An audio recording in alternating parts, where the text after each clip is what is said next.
So I was up a little after 6, I guess. Got this first load going.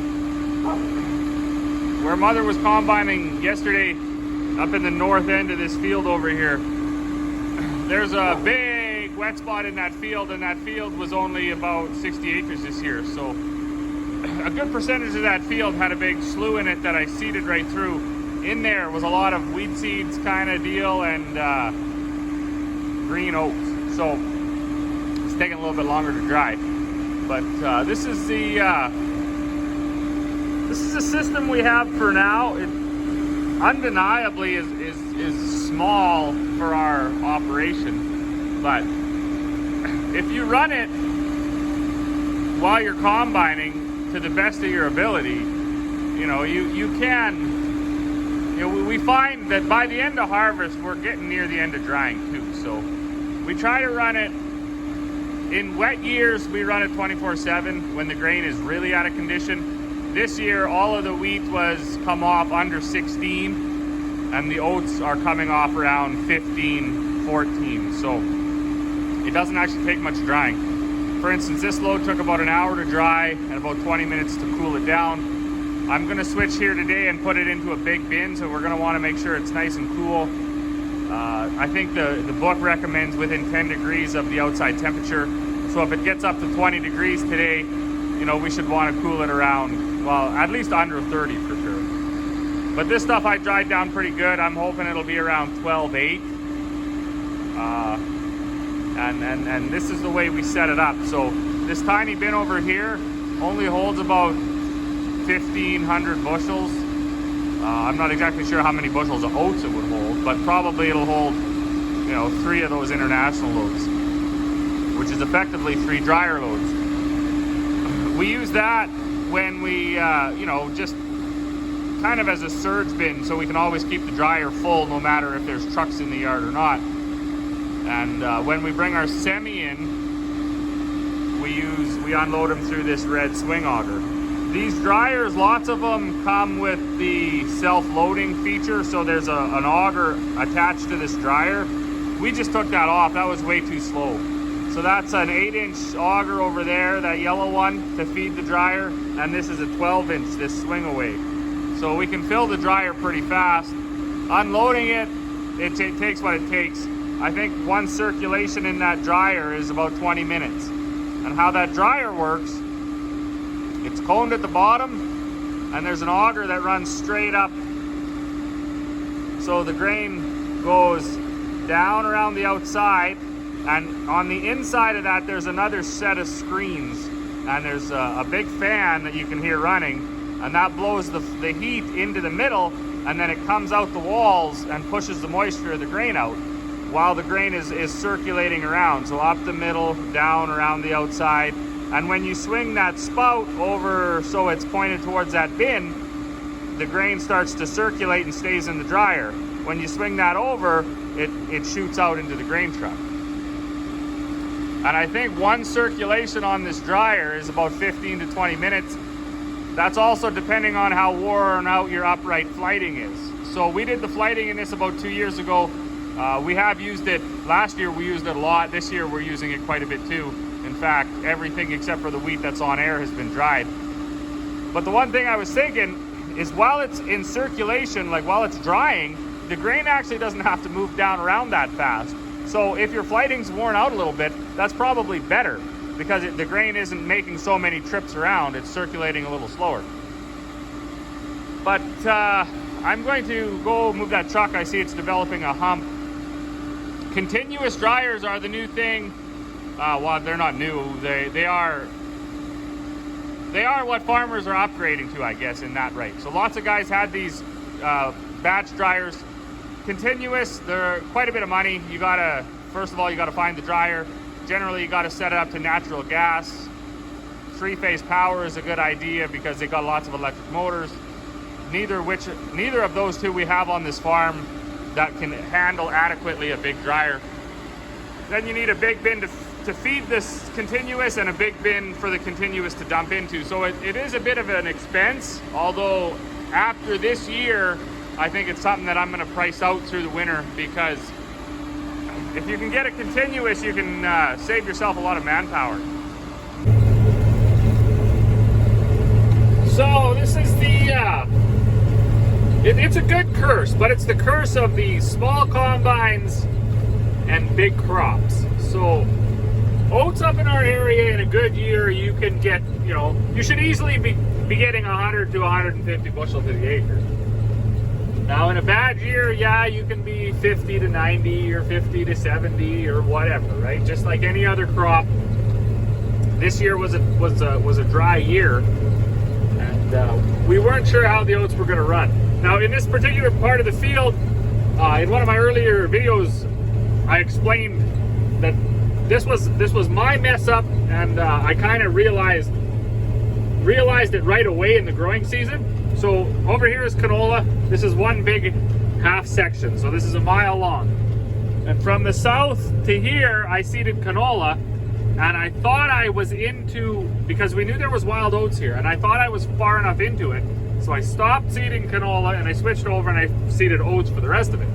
As you can see though, because out here this real white stuff, that's wild oats. I should have been a few more rounds, really, basically over to where I made my last strikeout, because this is impacting the yield. However, I went down, and this is as far as I could make it back. So I don't do a lot of combining.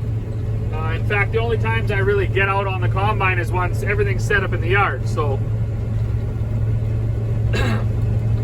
today that is the case. Everything's set in the yard. They got the auger set up into a big bin for drying. They got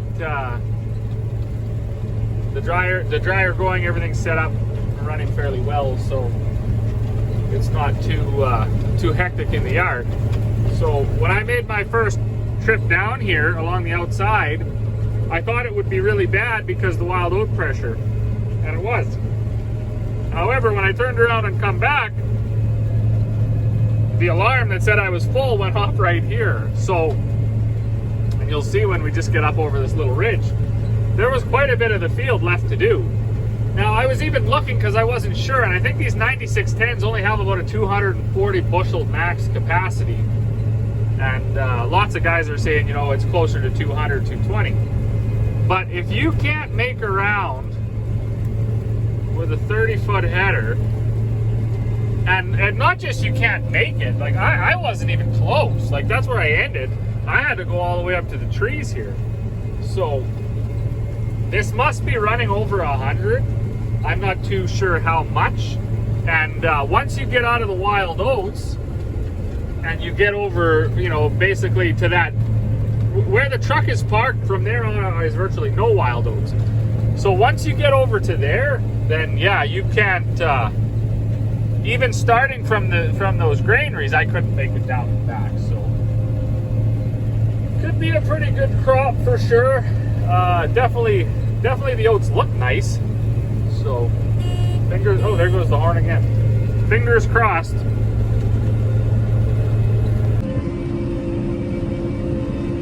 So there's really only one way to get ahead of this, like these good crops on, say, a whole mile or a whole half mile. And it's not always buying a bigger combine, because these are 30-foot headers. You get into the bigger combines, they're selling you 45-foot draper headers. So you're gathering that much more, even though your capacity in your grain tank is quite a bit more. You're gathering more crop together in that round as well. So grain carts became a big thing. However, on our farm, I've said before in a ton of videos, it's nothing against employees, we just don't have any. So our farm is only 2,500 acres. The machinery that we own is kind of big enough to get it done. But situations like this, yeah, I guess it would be nice to have a grain cart and a grain cart operator. One thing that has to be realized is hauling grain off the field often is not the bottleneck.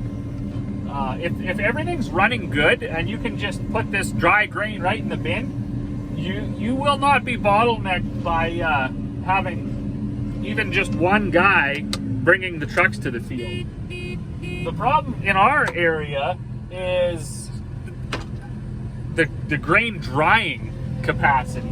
And on our farm, we only have that 580 bushel batch dryer. We only have a tiny little surge bin that we use. Mostly we just use our Super Bees and dry right off of them. So that's where the bottleneck comes. So even if you have a grain cart, you just end up right away with the grain cart full. So all the trucks are full, all your wet storage is full, your dryer's full, and yeah, and then the cart's full and all the combines are full. So you're really no further ahead, at least in our opinion, until you get the yard figured out where you can have some good drying capacity. Then you can, you know, you can figure in on getting grain carts and grain to the yard faster. But until you can handle it in the yard, there's no point in getting it there. Now I realize, to anybody in the piece that's watching this, they're probably rolling their eyes and being like, well, the falls have been so miserable. We've left the crop out and blah, blah, blah. At least if it was in the yard, we could have managed it. And yeah, that is the case, but that's not always the case. You know, it was the case for quite a few years in a row, and that was unfortunate. But I remember when I was younger, we would have a lot of time in September and often a bit of time in October. So leaving crop out and fighting the conditions we fought in the last few years, that's sort of been a bit of a rarity, I guess.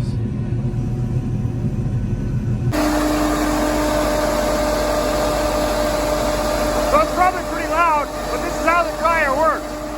There's that cone inside, and the grain just circulates between the inside cone and the outside.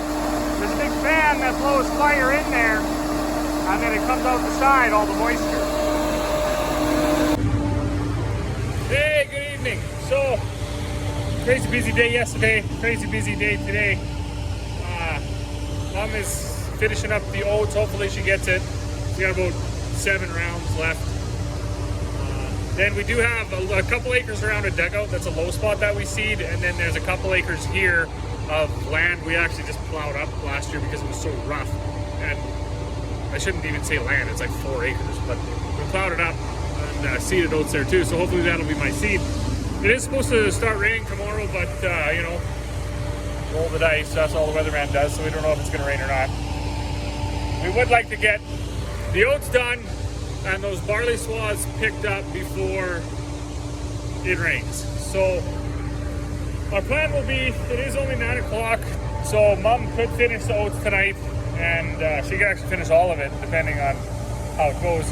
This grain only needs to be in the grain dryer for like 20 minutes, and the reason we're doing that is we're putting it all in a 12,000 bushel bin, and we're going to store it for a long time, definitely all the way through the winter, and probably all the way into the summer. We probably actually won't ever end up selling any of it by the Super Bee load to the elevator. We'll probably end up grinding it all up and selling it as feed. So we want to make sure that it's that it will keep in condition. And right now this grain is testing dry. It's testing like 12, but there's quite a few green ones in there. I don't know why I'm doing this, but that means green. There's quite a few green ones in there, and the green ones are very soft. Usually these moisture meters that we have will pick that up. I guess maybe the dry ones are just that dry that it's not picking it up, but we're not going to take that chance. We've been down that road before. We've already heard of guys this year that said, oh yeah, no, my oats are testing 12, they're testing 11.5, they're testing whatever, and then they find out 3 days later that the bins are starting to peak. So we don't want to do that. So that's going to be our plan. Finish the oats tonight, get the barley tomorrow, and the rest of the oats if we don't get them tonight. But as always, to everybody that's watching, to the new people tuning in, we're getting, I don't know, a few every day. Thank you very much for that. I'm glad you found your way over to the channel. It's very much appreciated. We will see you all on the next one.